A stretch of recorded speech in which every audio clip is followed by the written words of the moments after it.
So hello and welcome, Joanna. Welcome to the RISE Advisory Board. We're absolutely delighted to have you on this journey with us.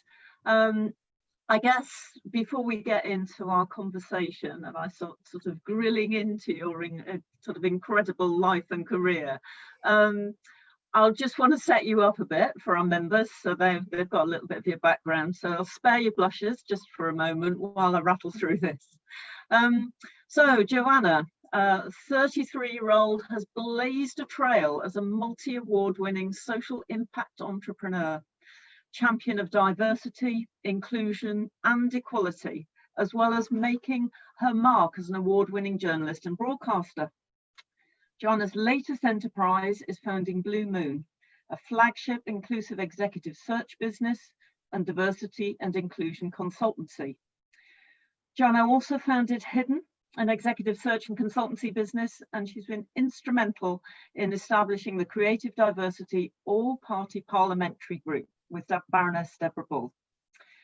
The University of Reading in 2019 awarded Joanna a Distinguished Graduate Award, and University of West of England an honorary doctorate in business administration in the same year. Joanna's responsibilities don't end there. She's a non-exec director for Investors in People, a trustee for the Lord Mayor's Appeal, and the first and only Black person to be made a trustee and director of the Media Society. Joanna is a trustee and director of Haberdashers' Trust Federation Board and a school governor of Hatcham College and Mulberry Academy, Shoreditch. And she's the first Black and youngest woman to become a livery woman for the Worshipful Company of Haberdashers. I can hardly say that, that's incredible. Joanna was awarded an MBE in the 2020 New Year's Honours List for her services to diversity and inclusion in the creative and media industry. Wow, it's hard to actually say all of that, and I don't think that even covers everything that you've done. So welcome, Joanna. Thank you. I guess I want to start with, where did it all start for you? Where did the drive to make a social impact and social good start for you? Quite young, if I'm completely honest. Yeah, so it's so I had quite a really proactive group of friends at school. We were all like very academic, but and engaged at school. But then we also did quite a lot in our community. So when I was about 14, I was invited to join like a peer mentoring program within the borough of Lambeth, which was where my secondary school was at the time. So I've always been and that was about raising education around sexual health for young people, because at the time Lambeth had quite a high number of underage sex and teenage pregnancy. So it was going and educating young people in schools about that, to try and bring those numbers down and have having more safer relationships. And then so we did some volunteering there. I also was an army cadet, so I used to go with my sister to the army cadets twice a week. So I was always and that taught you a lot about sort of community, discipline, diversity. It brought together young people from so many different backgrounds, and there was a large number of people from low socioeconomic backgrounds. So we generally had quite a group of friends that were just proactive in getting involved in lots of things. But I guess where it came from, where I guess I felt a sense of overwhelming need to do more about it, was when I started doing work experience when I was about 16. Yeah. I wanted to get into the magazine industry in particular, to be a journalist, and it just felt completely closed to a group of people that didn't know the right people, who didn't have quite a bit of money to do lots of free work experience, and who hadn't been in an environment, which were at the time, back then, when I was doing work experience, it was like 2003. They were very white, upper middle class newsrooms. To be honest with you, in some newsrooms that hasn't changed that drastically. hence the need for organisations like Rise and others. But it was definitely not where we are today back then. So it felt as if you had to also be a particular type of person in order to fit in. So how did you get that first opportunity and as a 16-year-old in a newsroom? How did that come about?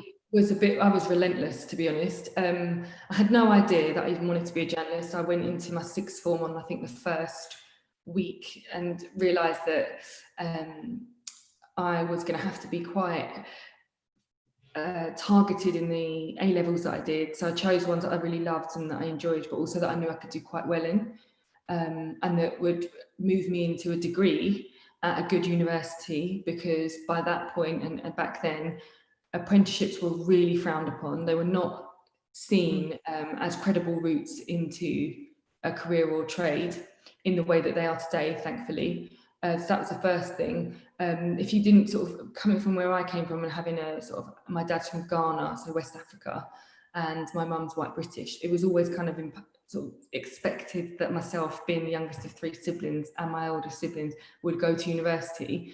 So I knew that I had that kind of thing that I had to do, but then I also knew that my family didn't have any money. So after university, I knew that there was going to have to be a plan. And so I asked my careers advisor, you know, how do I make sure that after my degree, I have there's a plan, I have a job? And she sort of said, well, probably a good idea to get some work experience. Now, where I will give credit here is I'm still friends with Dawn, my careers advisor, and that's over 16 years ago.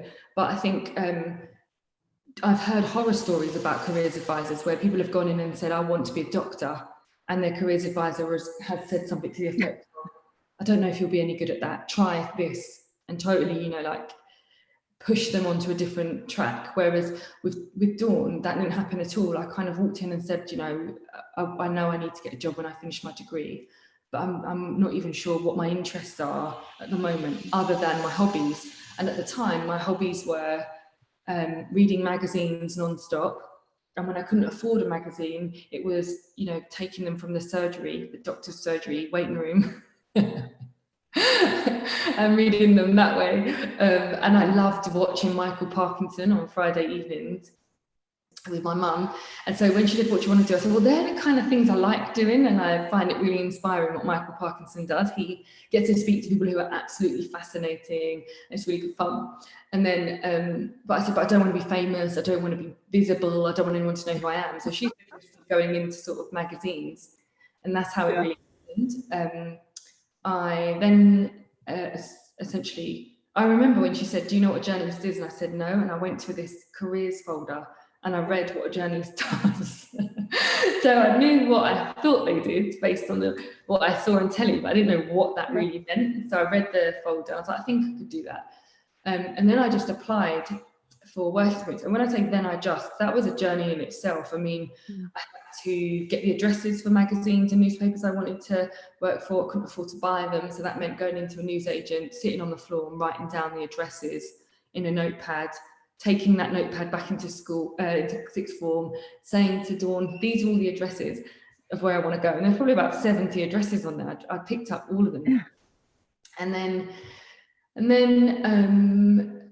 writing a CV, which at that point didn't have much on. I was just going to say, you know, that whole thing about resilience and tenacity, not giving up, it really comes out in that, you know. In my background, I have a fairly similar experience when I was trying to get into journalism and taking out Ben's press directory and writing to every single one of the 352 publications. I seem to remember it's 352 publications on a typewriter to try and get an opportunity. So there's a huge amount about not giving up there. You didn't have any money, you couldn't so you were literally resourceful. That's my tip to anyone, and I'm so glad you picked up on that, and I'm glad you did the same, because there's no better, honestly, you don't get, like, there's no easy way in sometimes, so you have to be your own biggest champion. So you have to get the directory and type those letters on a typewriter. You have to sit on the floor sometimes, just humble yourself and sit on the floor, you know, get out a notepad and write down the addresses. No one's really gonna do anything for you, and I think the moment that people see effort, like people couldn't do more for you, because they can see how much effort you're making. That's one thing I always picked up on. Everyone loves a hard worker. Everybody loves a trier. Like, I can't tell you if I've ever heard anyone say I can't stand them, they try too much. I've never heard that. Or, you know, they're so annoying, they work too hard. Like, you know what I mean? I think people really like those things, especially in the field that they're passionate about. And so I picked that up really early. And one thing actually, just saying that, is resilience starts early. So don't underestimate how early that resilience can start. So, I mean, when we were in primary school, I think you do SATs in year 6, if I remember correctly. And I'd even impressed upon myself that it was important to get good SATs grades at 10 years old. So I used to, and again, we didn't have any money, so we used to get taken to the library at school, our local library. So I got myself a library card, and I would just go, I'd walk. It was about 25 minutes from where I lived to Battersea. So I lived on an estate called Patmore Estate in Battersea, and the library was at Battersea Park Library, which was a bit further along the Battersea Park Road. So it's probably, about 20-25 minutes walk. And I would go there, and sometimes I wouldn't even have a bag, and I'd just be walking back with these books in my hand that I was then going to read. I remember my neighbour at the time going, "How old are you? Like, why do you need to study so much?" But I knew I wasn't automatically really, really bright. It wasn't something that just came to me. I knew I had to work for it. So I could just accept that I'm not that bright, and therefore I'm not going to really be that bright person, or I could like study a bit harder to get to where I needed to. So it starts really, really early. And I mean, even before that, I always wanted to be in show business in terms of like acting, like in theatre shows, musicals. I was obsessed with musicals. And my mum and dad, again, couldn't afford the classes. So I remember going through the yellow pages, which, you know, I don't even know if it still happens anymore, but that used to get delivered to the front door. Yeah, remember those. Yeah, and then doorstop. Yeah, and the doorstop. And then I remember ringing up a performing arts school in the yellow pages and explaining to her that I had no money to pay, but that I was really interested in coming and I could get there. And by that, I meant I'd walk. I hadn't told her that, but I was like, I can get to you, I just can't pay when I get there. And I just was honest about it. My mum I don't even know if my mum and dad were listening at the point when I used to make these phone calls. But I just remember on the weekend saying to my mum, "Oh, mummy, I called up this school and they said I could come in, and, you know, I told them we don't have any money, but I'm going to walk there. Would you come with me?" Because it was far, it was in Dulwich. Yeah. So she went, "Right, okay, that's what we're doing then this weekend, is it?" And I said, "Yeah, we're going to walk down to this school." So that resilience, don't underestimate, like, it's like how soon that can start. And if you're a young person listening to this, you know, resilience and proactivity goes as far back as finding your ways to anything that you need that, you know, would make you happy, safe, etc. So I think by the time I got to sixth form, by then it was already inbuilt to think quite proactively about what I wanted. I think, yeah. And what was that first experience of going into a magazine newsroom like for you, and being the only Black person there, and the only one from a sort of socio-economically challenged background, let's say, you know, when you're in a sort of very middle-class world? How did that play out? It was hard. I used to walk to my work experience. I didn't eat lunch, I didn't have any money to. There was one lady there who was from an ethnic minority, but I didn't see her very often. I think I only saw her maybe once in the first week that I did. So I didn't even know that she was like a permanent member of staff at that time. Everyone felt really glamorous. I was from a poor background, so I didn't feel like that. I probably looked that way too. They spoke in a particular way. They were speaking to famous people. So it was a women's consumer weekly. So they were speaking to lots of famous people. And that in itself, if you see someone who looks really attractive, really glamorous, the way they're dressed, and then they're speaking to a famous person, you automatically feel even more inferior, if you like, and more odd. And so that was something I noticed straight away. I also noticed that no one speaks to you. You could come in every day and do the post and the filing, and that be your week of work experience if you weren't proactive in trying to find other ways. I think things have got better now, where companies have felt that they want to give meaningful experience, but generally, yeah. back then I seem to remember watching your TED talk and saying it was, you know, it was a cup of tea, and actually making that cup of tea for someone that, you know, broke the ice. Yeah, so that's another thing. Use what you know. It's another tip I would give to anyone. My parents had like not the healthiest of relationships, so they used to argue quite a lot. And when my mum was sort of sat alone after an argument, I would always go up and offer her a cup of tea.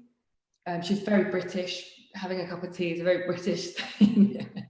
And she loved it. If you know, everyone knows Mummy likes a cup of tea. And so I sort of said to her, would you like a cup of tea? And then I'd go and sit with her, and she'd always cheer up. And it was the way I broke the ice when awkward things were going on and not so great things were going on. So I just thought, well, I know what the one thing that has worked in the past has been asking if someone wants a cup of tea. So sometimes it's not always the best scenarios that you learn things from, but it helped because as soon as I said, and I remember asking the question, I was shaking. I was so nervous. And I said, would anyone like a cup of tea? And they all suddenly turned to me. It was like, yeah. And then suddenly I was visible. And bearing in mind, I just sort of walked around every desk and had given people their post every day and had said good morning, but all that they really said back was good morning and thank you. It didn't invite further conversation. So I knew that I had to try something else, and that's what the cup of tea did. So again, it's about making sure that you use what you know and what you can do, as opposed to what you can't do and what's kind of working against you. And how then did you turn that opportunity, your resilience, and you're writing your 70 letters and then getting that chance and then getting in and then making that cup of tea to start the conversation? How did you take that on further? After that point of making a cup of tea, everything I was asked, I said yes to, even if I didn't know what it meant. So I get invited to like a press conference. I go, yeah, I can go for that. Didn't know what it was. You know, would you like to come to this interview? Sure, I can come along to that. So I would just go. And then when I got there, I would just make them know I was there. So when I was at the press conference, I asked a question that was irrelevant, but everyone knew I was there because I'd asked the question. So the editor that took me along suddenly looked at me and thought, oh, you know, she's really trying to impress me. She wants to be proactive. When I went to the interview, I asked a question to the person. It was Jamie Theakston at the time. Yeah, and he had been doing Live and Kicking when I was a kid, so it was quite a big thing for me back then. And so I spoke to him, and he was nice. I asked him a question that was awful and didn't go down well, but either way, I'd impressed the person next to me in that I'd asked the question. So I think once I then got noticed, I made sure that I stayed a bit consistent in my interest and effort. And when I used to clean the cupboards, like to organize magazines and things, I just did it with a smile on my face. I thought I obviously wasn't having the best time, although to be honest, I do like tidying up and I love reading magazines. So to be honest, I did flick through a few stories while I did that. But the thing I learned from that though is if you just do some of the more boring jobs, like with a smile, people are quite happy to offer you the other ones. I think where you can come in with this expectation to immediately be doing something exciting can sometimes can either let your expectations down and therefore you lose enthusiasm, or indeed we've got to remember that we haven't quite got to the place where people have just got in. So typically if you went into a particular newsroom, even if you joined as somebody who was from quite a middle class background, you still had to kind of earn your stripes. So you may have got in easier, but then when you're there, you're still kind of doing the stories that nobody wants to do to begin with, and then you get to do a bit more exciting things. But it's about doing those things really well that will then lead you into the others. And I think that's something that, being from the particular background I was from and the schools I went to, no one really told me that. But I learned it really quickly. I realized that when I did something really well, people really responded to it, even if it was making a cup of tea or photocopying something, making sure I did that photocopying accurately. Like always walking around with a notepad. So if they asked me something, writing down what they asked me to do and then asking questions there and then, so that when I went away, I got it right because I'd asked the questions, rather than sitting there, getting it wrong, getting more nervous. By the end of it, you've wasted their day task hasn't been done, and they're like, oh, we can't trust that person. So it was always about proving to them that I could be relied upon to do something. Yeah, and it sounds really obvious, doesn't it, that asking the questions and being curious gets you noticed, because you know, that is one of the things. Well, I've got an apprentice working with me at the moment, and she came in through BBC's diversity and inclusion apprenticeship scheme, and you know, that's the thing that's really outstanding about her. She always asks questions, and she does have fear and concern, but she overcomes that to ask the question, to be proactive, and it really does. It works, and it worked for you patently. Just moving on a little bit, you know, again, it's something that came out of when I was watching a TED talk. The power of you was just your generosity. When you got that opportunity, when you got your first opportunity to work as a journalist, or then to start writing, you were always thinking about how you could help other people. Tell me more about that, and sort of then how the idea developed to help others do what you've been able to do. It's funny that you asked me that, because I asked my mum about this. I said to her, have I always been like that? Where, you know, because when we spoke, you mentioned that observation, and she said, yeah, every at nursery and primary school, you'd always get certificates saying Joanna's been very helpful. And in my school report, always happy to help others. I always used to get that. So she said it came from quite a young age, as young as she can remember with me. But I think it has a lot to do with my environment, so that I grew up in. And I'm saying this because it's the honest answer, but also because I want people to realise that there is power in who you are and the environment you've been raised in, and everything that makes you who you are. Because yeah, when I was growing up, I was the youngest of three. My brother was quite independent. He went on to be a Great Britain sprinter, so he was always quite self-motivated and driven as well. So I had that person that was kind of showed me the drive. And then my sister's really sweet and considerate and generous, and she was thinking about other people, like incredibly thoughtful. But during our childhood, like, as I said before, my parents' marriage was quite challenging, and so I used to find it difficult really to think about myself, because I was always thinking about what was going on with people. And I think from then, and I only know this at 33 because I've done the work on myself, but I think that is where it all birthed, if you like, this feeling that I hate other people not feeling good. I hate other people not feeling, and I can use the word hate because it bothers me that much. If other people don't feel good, if other people feel like they can't achieve something, I don't like that feeling at all. And as time went on, I realised that I had felt that when I worked in magazines. I was constantly trying to prove that I was good enough, and the feeling that someone else would feel that way used to make me feel pretty sick. So as soon as I learned something, I wanted to share it straight away. I used to share it, and the way you share it can come in different ways. So when I was younger, my sharing probably sounded like I was like a little know-it-all to other peers. But actually it wasn't. My intention was kind of, on my work experience, I did this, you should try and do this, and you should do that, and you should write like this, and you should say this. And it was kind of constantly giving tips. And then I realized that people listened to that.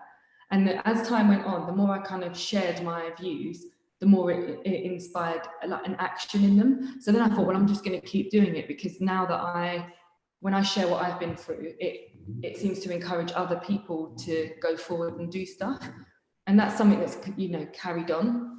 And then as I built my first charity with my friends, that they own the charity now, it's called Elevation Networks, and we set it up all together, but they went on to take it further, and I sort of set up my own business after about 2 years. But what I noticed was that we all wanted the same thing, which was to help other people like us, from backgrounds like us, to get into these sectors. I thought it was a shame that I grew up on this council estate. It's almost like I call it like a little bit of a forgotten world. I'm not sure what was going on in everybody's houses, but I just didn't feel this, I didn't feel like there was much proactivity or engagement or interaction with like the wider city and what was going on in these organisations. I think people have got, like businesses have got a lot better now. I mean, certainly the schools I'm a governor for and all the schools I get called to speak to are very because I'm sure I'm one of many that they have coming in. But back then it wasn't quite the same relationships. So I think we realised that how was any of those little pockets of talent going to ever get access to opportunities? And even if they were like super, super talented, unless they're found in a way that just goes unnoticed, or unless they put themselves out there. So I just learned quite quickly that I wasn't on my own, and the feeling I had, I wouldn't have liked anyone else to feel. So how did that sort of develop into your first agency, Hidden? Oh no, so the first one was Shine Media. Okay, go on then. So Shine Media started in 2000. You've done so much. Yeah, so that one started in 2008, and we started it really because by this point I'd done lots of work experience. I'd done my first degree. I'd got a bursary to do an MA in journalism, which the reason I did that was everywhere I'd done work experience, all the editors, all the deputy editors, all the features editors had done a second degree. So I thought, well, you don't get on unless you've done this PG, this sort of diploma, or an NCTJ qualification, or it just felt like you just couldn't join the industry. And then when I looked at where they'd all gone to, it was either City or Cardiff, and they'd been to others like LCC, but those were the top two that kept coming up, and they were the most expensive. So I had to get a bursary for that and a career development loan to be able to pay for it. And that was when I really, really noticed how hard it would be for anyone to get in. So I'd already knew that if you were from a low socioeconomic background, it was going to be hard. But then I thought about, well, then that impacts on ethnic minorities, those with disabilities, those of different faiths, because they tend to be tend to form minority groups that don't seem to get access in because they're not in the the upper echelons of sort of society and education. So I decided to do something about it. So I did two things to begin with. First of all, I got in touch with the course accreditation body, and I asked them to share with me all of the universities that had the accreditation that City had, which I was able to do because it was on the website, it was on a list. Then I went to all of those universities and I asked them if there were other kids like me, I say kids because we were 19 at the time. No, that's not true. 22 we would have been. Yeah. So young adults. I said, do you have access or still communicate with anybody who is either on the course at the moment because they were on a bursary or were on the course previously because they got a bursary? And then I said, will you tell them that I'd like to run a mentoring program with them and the industry, and could they get in touch? And people did. So then I went back to the accreditation body and I said, I'd like to create a mentoring program. I think it's a shame that we get students onto these courses. They go to all the lengths I've had to go to get the funding to do it. They do the course and I still haven't seen them in the industry. And by this point I knew I hadn't, because I had been in about 7 different media companies by this point, doing work experience throughout my studies. And I probably had my work published in about 35 different places. So I just thought, everywhere I go, I don't see anybody that seemed to fit that profile of upper middle class.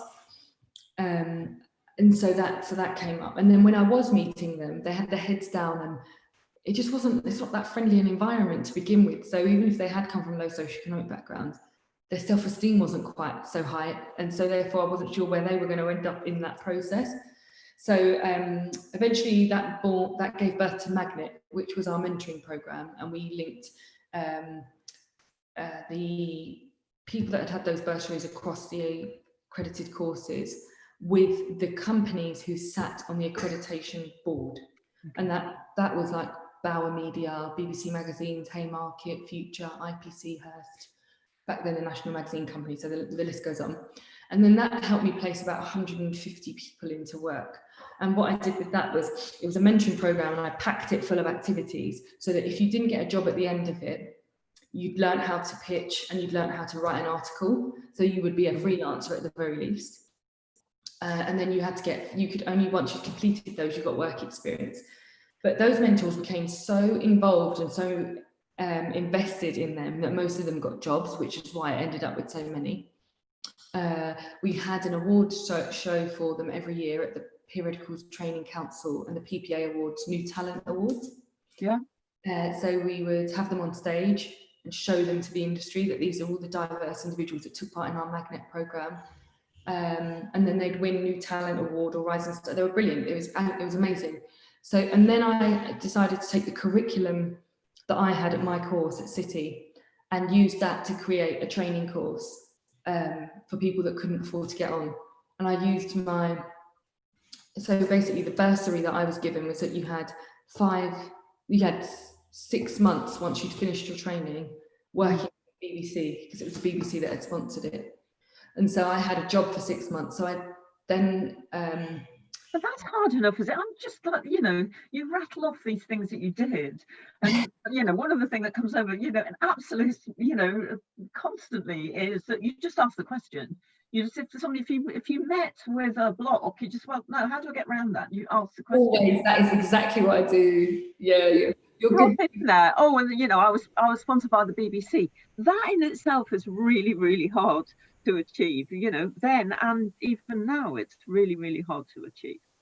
No, it was hard, and it really came about because of the work I'd done with the first charity, Elevation Network, before I broke off. I think they saw that not only, because the bursary was not only for specifically for an ethnic minority, which I don't think you can say anymore, but it was back then. You know, to say it. It's specifically for an ethnic minority to go on one of these courses and then to join the business, and it was brilliant. But the reason that they also hired me was when you then joined the business for 6 months, you had to help to influence the way that they did things to make sure that they attracted more diverse talent and were inclusive. I think I could demonstrate that I could do that through the work that I'd done.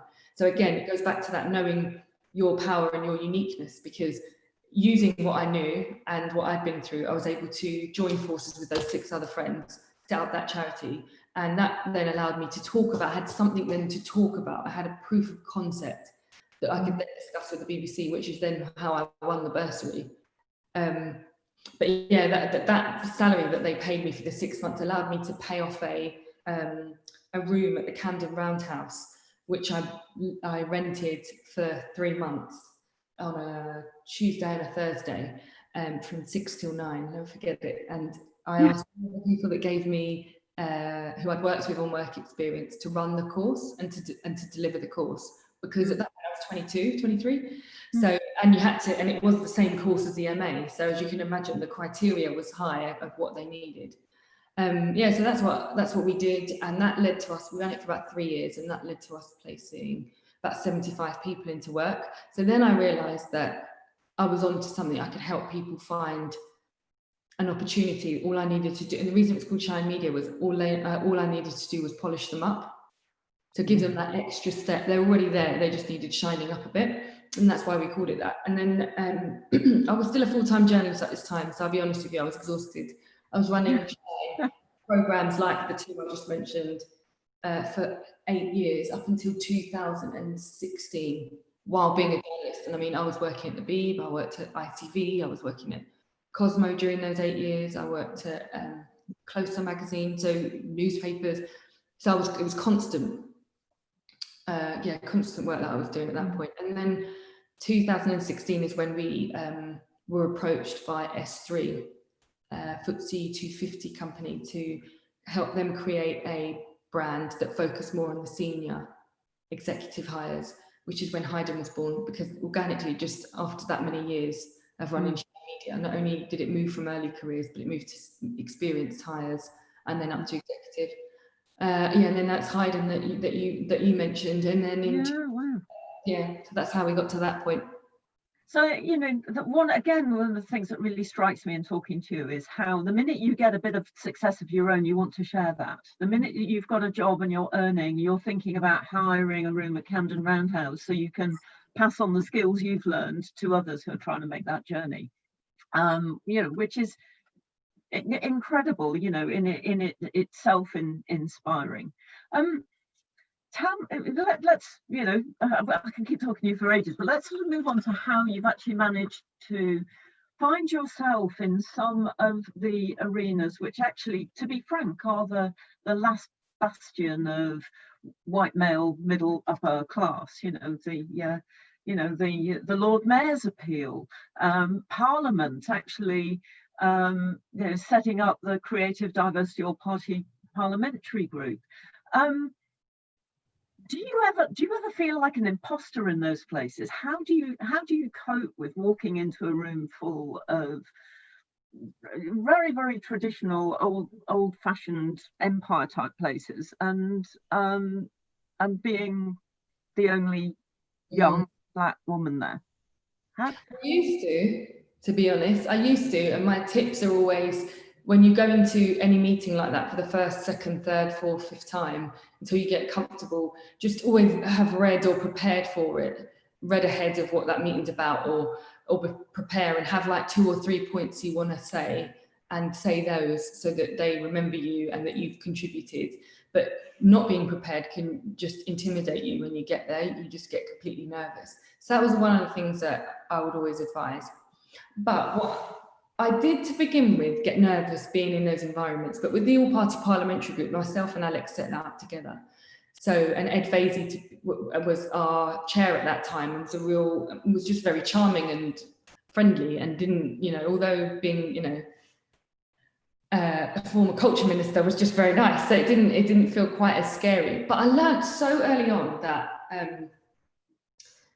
I'm like, my viewpoint was missing from those rooms.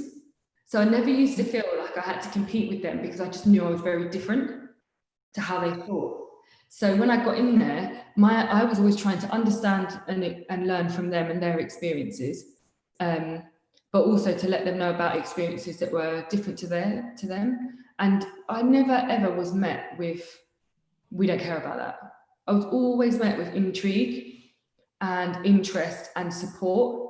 And it's actually many white males that fit the profile of a white middle class privileged male that have opened the door, have said you should listen to what this lady has to say, who have sort of co-signed the contribution that I'm making. And so I do sometimes think that when you think about those environments, the individuals in there can be given quite a hard time if we judge them at face value. But actually, in my experience, and this isn't, I'm not talking for everyone, I'm talking about in my experience, I've only been met really with encouragement, support, championship, sponsorship. So I mean, like the current Lord Mayor for the City of London is probably the most down-to-earth, warmest person you'll ever meet, and will open the door for anyone, and will do anything he can really when it comes to inclusion. And what you find sometimes with a lot of those environments is many of them have become aware of their privilege, and as a result spend a lot of time sitting as trustees of various charities, organisations that do try to actually use their privilege, their connections, their influence to help the individuals that they think don't maybe have access. And I'm not saying that's all of them, but I've been very lucky to be surrounded by people that with very big hearts and a sense of accountability, and that are kind of trying not to be complicit in inequity, but actually trying to be very anti it. So to begin with, I was a little bit nervous, but I don't know. And I think I started so young that, I mean, the last time I was nervous, I remember being nervous when I pitched Magnet, because that was a room of CEOs, but I was 22. And then the next time I've ever been as nervous as that was when I received a doctorate at UWE, and they said, you're going to do the address to the graduates of that year. And it was in a huge cathedral, and I was up in the, like, had to go up some stairs up. Is it called a pulpit? I don't know if it's... Yeah. Elevated. And behind me were all the graduates, and then in front of me were the parents. And I remember thinking, what did I want to hear when I was 22? Because I was like 30, it was last year, so I was 32 at the time.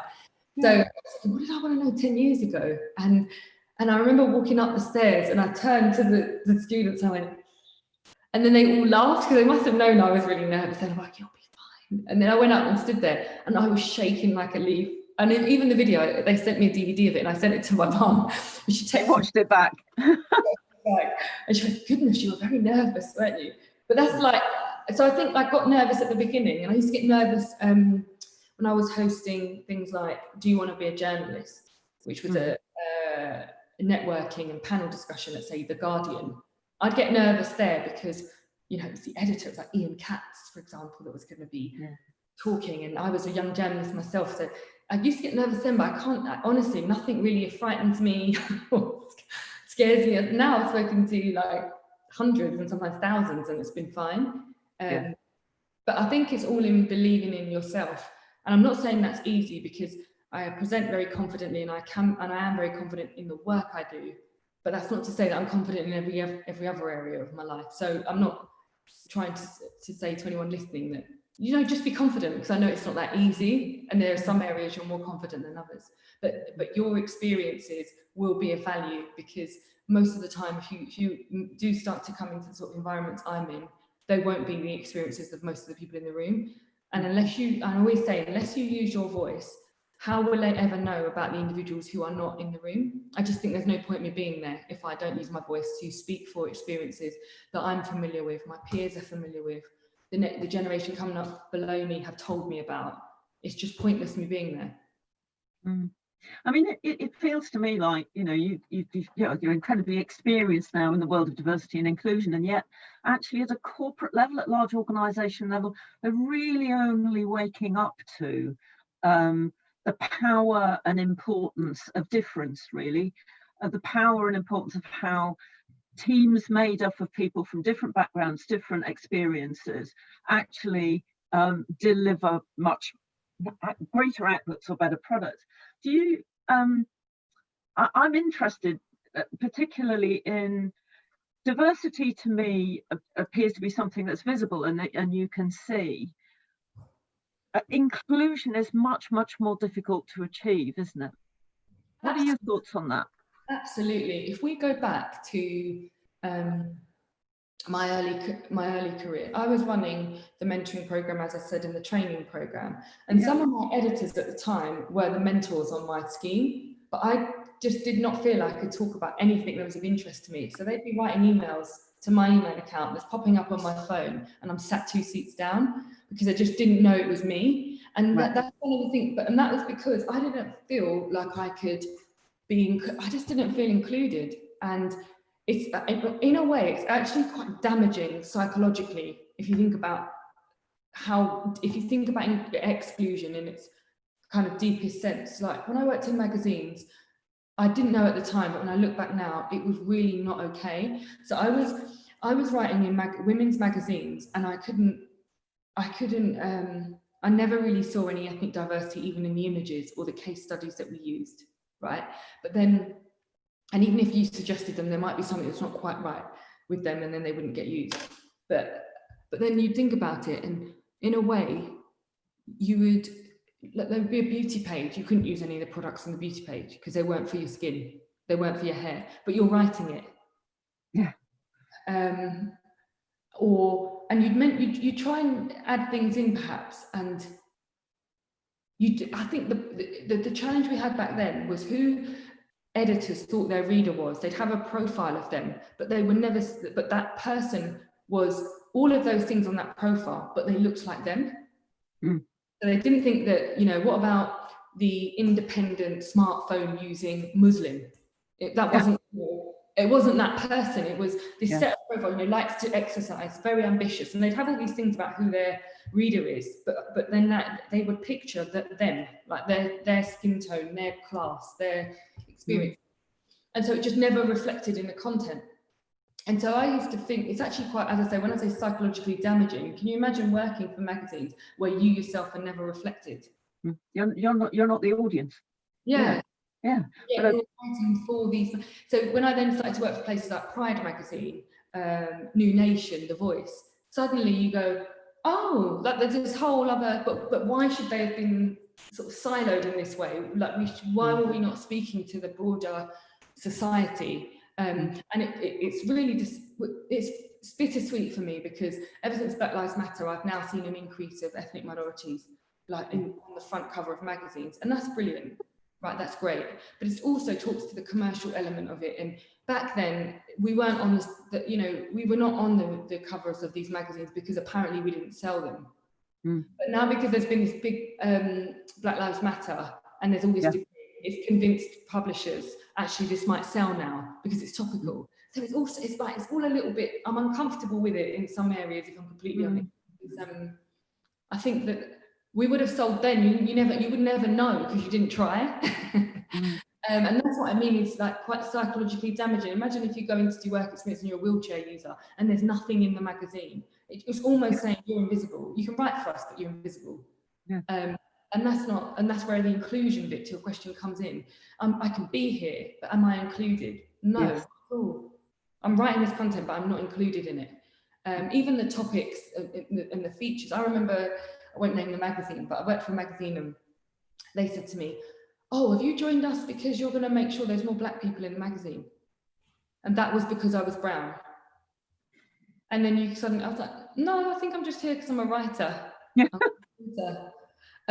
But that was so then it was like, so then you're either invisible or reduced just to, and when I say reduced, I don't mean that as if there's anything wrong with being the brown or the black person, but then that's the only thing you can do then, is talk about issues that they think are related to the black and brown experience, not any issues that actually are related to our experiences, but actually the ones that fit the stereotypes of which they've already kind of had infiltrated on them. So it's one of those really tricky things when it comes to inclusion, because you have to allow people to tell you who they are and how they identify, and let them be themselves so they can contribute and offer suggestions that are relevant and accurately represent them. What you can't do is hire in diverse talent and expect them to be your spokesperson and champion of a particular culture, because unfortunately there's not one black experience. This is where you get comments like what have come out of a lot of my conversations with businesses and talent about the Black Lives Matter movement. That's where you get comments that say like, "You don't sound very black, you don't act very black," because you've asked them to come in and actually you've asked them to come in and be who you want them to be for what you need, as opposed to saying, "No, just come in as a talented individual and by all means bring your difference with you and share that with us." Or you see it as very sort of tokenistic, well, they're here, so it must be inclusive. Not really. They don't go hand in hand. And I think it's a shame it's taken so long for the penny to drop on that, but I'm glad that it's starting to. I mean, we're in Black History Month at the moment, and I'm gonna ask you this question: how did you have any misgivings, knowing, as we all now know, some of the more negative sides of what the British Empire was about? Did you have any misgivings in accepting your MBE early on in the year? I found it really difficult, actually. So you don't know, of course, that you're going to be sort of nominated for these things, and then you're given the call that will you accept this? And I'll be honest, I had to have a couple of conversations. I called my siblings, I called my parents, and I had those conversations. I had to really think about it in confidence. And then I looked up why other people had rejected the honour, and I understood why. Because it is tough when you think back on, some of the historical behaviours of empire and some of the things we're still seeing systemically and structurally. It is very difficult. But why we accepted in the end was because it was celebrating the work I was doing around inclusion, around diversity. It was celebrating almost like the dismantling of some of those inequities and those structural inequalities.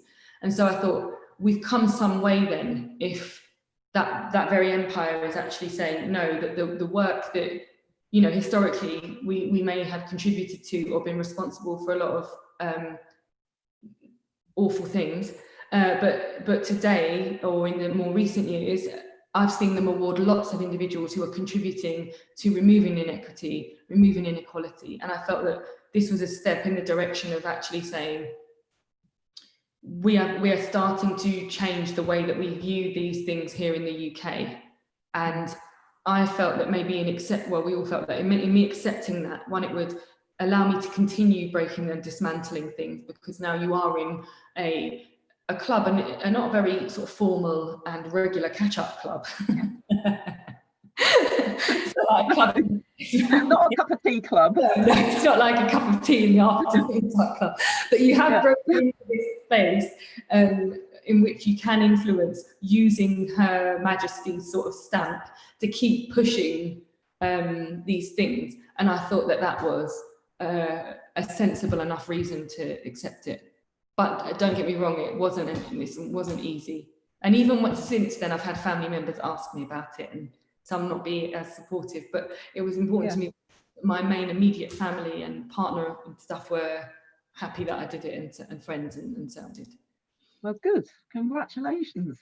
And we're sort of coming to the end of our time together, but I just really wanted to ask you, get you to think what the sort of top, 2 or 3 things that you would advise to RISE members in how to, top 2 or 3 bits of advice to RISE members who are trying to make their way in a very male-dominated world of broadcast, technology, engineering, and the sales and marketing roles within that. What would you say to them? I would say to the individuals, resilience is going to be key in any of the industries of which RISE supports, and the nuances within each of those. Resilience is going to be key. We're getting there in terms of breaking down societal stereotypes around where we fit in those roles, but we're not here to educate people on that. We are here to be brilliant at what we do, and to be offered roles and opportunities because of those things. So what I will say is resilience is going to be needed for that, because you are going to hear some ridiculous things and you're going to receive sometimes some awful treatment, but it's not to allow the ignorances and the lack of open minds to deter you. So use your resources, be resourceful, use what you know about yourself to be your sort of powers and experiences, and make sure that when you do get into one of those spaces that you feel confident and you show off who you are, you don't hide from that. And that's all resilience. That's all the resilience to accept the rejection and failure that can come from all of those things. But I think that's a really key thing to think about. The other thing is take the burden off of you. I think what Sam Friedman says, and he articulated it really, really well, the author on the class ceiling. Oh, yes. He and another author. He mentioned that it's all typically that the pressure is always placed on the oppressed to deal with the oppression itself. And it gets to the point where you start to ask yourself, it's no longer the responsibility of the oppressed to keep educating you on your shortcomings and lack of education. We've heard it time and time again, especially after the Black Lives Matter protests. Information is at your fingertips. And certainly in the world of television, where they say, anything is possible in television, and broadcasting. We need a can-do attitude, and we want it done, you need to get it done, you find a way. Well, find a way then to engage women in a fair way, without them having to educate you constantly on sort of misogyny, inequity, and lack of representation, and all the stereotyping that we get, not just in broadcast and on screen, but off screen, in the scripts that are written, in the roles that we're offered, in the imagery and communication around particular things. Like, dig deep and ask yourself, what's my role in this, as opposed to making it the responsibility of RISE members and others to keep educating you on your lack of education on a particular area. I think my final piece, and my advice to those individuals who ever get those questions is, it's really important you educate yourself. I think that should be the tip you give them. It's not my responsibility to educate you. And also, once you have been educated and you know better, I'd like you to start doing better. So the way I'll know that you've educated yourself is when your behaviours and practices change. Until then, I don't want to have to keep educating you on that, because I'm too busy making sure that I'm talented enough for what I want to do. And then I think the final thing I would say is to organisations out there who want to support RISE members and organisations like RISE, is if you don't know something, ask.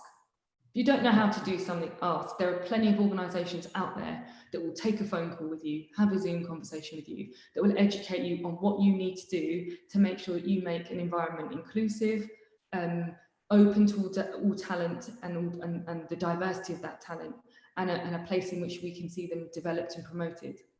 Ask that question. What we can't have in 2020 is people still going, well, where is all the talent? You have to look for it.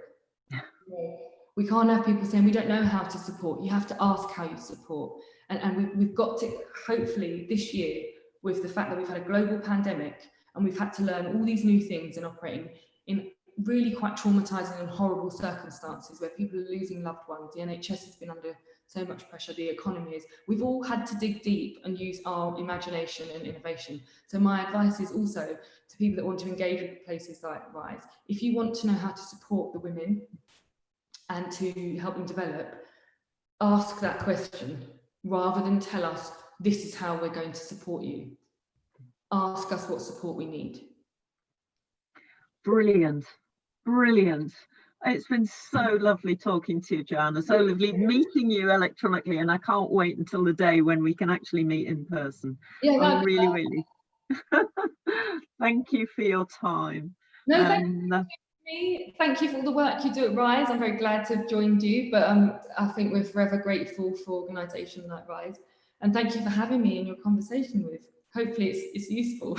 I haven't bored people to death. Certainly is. I look forward to meeting you in the flesh when we can. Absolutely. Okay.